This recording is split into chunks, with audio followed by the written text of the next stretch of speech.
Not being able to save as much as you would like to is frustrating.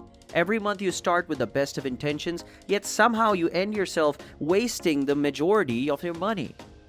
Are others able to save more because they're naturally gifted? No. If you're struggling to save money, you're not alone. According to data, more than half of Americans can't afford a $1,000 expense. Well, you're an action taker, someone who doesn't settle for mediocrity. That's why you're watching this video now. It's a fact that saving money won't be simple. You'll need to kick bad habits and pick up new techniques. Most of them will be straightforward, but discipline must be emphasized. You've come to the perfect place if you're tired of wasting money on meaningless purchases. But before you start saving, make sure you understand your goals. The majority of conversations center on retirement. Others put money aside to go on vacation. So, is there a right answer on what you should save for? It depends. Retirement savings are necessary, but once you're tracking this goal, it's important to get intentional. Saving money is difficult, as you already know, and if you want to increase your savings, you must change your perspective. Grab a sheet of paper, or use your smartphone to jot down what having more money will make you feel. Do you want to start a business, but can't go all in because of your current job? Or do you just want to have a positive attitude anytime someone brings up money? Be deliberate and consider the benefits that extra funds will offer you. Use these explanations as a starting point. Remind yourself of your initial motivation for saving the next time you're tempted to spend unnecessarily. Okay guys, with that being said, let's quickly look into 7 habits that can help you boost your savings to meet your goals. Be honest about your bad habits. Bad habits disrupt your life and keep you from reaching your objectives. They endanger your physical and mental well-being. They also waste your time and effort. Being realistic is the most crucial habit you can acquire.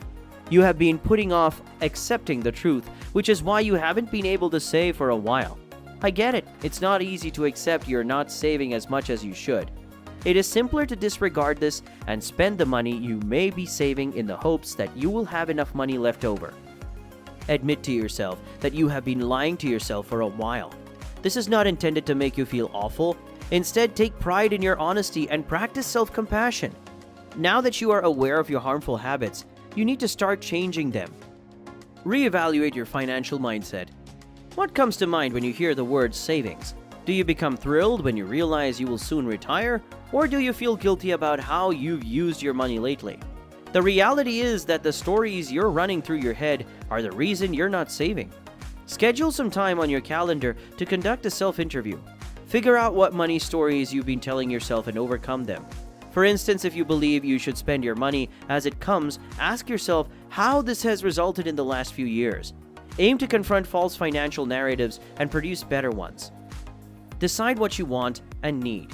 It's acceptable to choose expensive brands. The issue is attempting to buy everything to keep up with family and friends. As Paula Pant states, you can afford anything but not everything. You must therefore specify your demands and desires. Make a list of the things you need. For instance, a cell phone, food, and a house are necessities. Then, make a list of the things you want, such as the newest smartphone and designer shoes. You shouldn't immediately buy everything on your wants list. Choose one instead and save money for it. When you've hit a savings target, reward yourself with something from your wants list. Be mindful of your cash flow using top tools. For any organization, cash flow is a crucial sign of financial health. For instance, a company using the accrual method may show net income, but due to collection troubles, they may have had negative cash flows throughout the same time frame. You may think you understand how your accounts are being credited and debited, as well as your cash flow. You get paid twice per month and spend an approximate amount of your salary on expenses. The remaining money is idly held in the same bank account. This is a formula for disaster. To better monitor your financial flow, use money tracking apps. Sync up every account, then leave the app to handle the rest. Develop smart goal-setting skills. Saving without purpose doesn't work, as you already know. But stating you want to retire happy isn't enough. You must create smart goals. Think of smart goals as ones you can implement and monitor. I want to be rich, for instance, is not smart. Neither is I want to be a millionaire. But it is smart to say, I want to save $500,000 over the next 10 years. Making smart goals will enable you to monitor your progress. How else would you be able to tell if you've succeeded in saving enough money? Review your current financial goals and make them smart. Use expense tracking software. You will always spend money poorly if you can't handle your money well. Your objective should be to maintain a high income while keeping your spending to a minimum. The problem is, you may not review your finances regularly. You might be paying too much for your services as a result. With the help of mobile spending tracker apps, you can easily include this info into your daily routine. These apps do overlap with those for budgeting, but cost tracker apps focus more on your spending, while budgeting apps provide you with a broad overview of your income. These apps typically classify your expenses and give you a clear picture of your shopping behavior. Yet again, a money tracking app can be used to track expenses and display your monthly spending. Learn how to negotiate your bills. Once you've started keeping track of your spending, go farther. There's a chance you're paying too much for your services or paying for ones you don't need. Your expenses can easily be negotiated. With a 5-minute phone conversation, you could be able to save $10 each month on your cell phone bill. You'll have more money to save if you manage your expenses well. Organize your expenses from the most expensive to the least.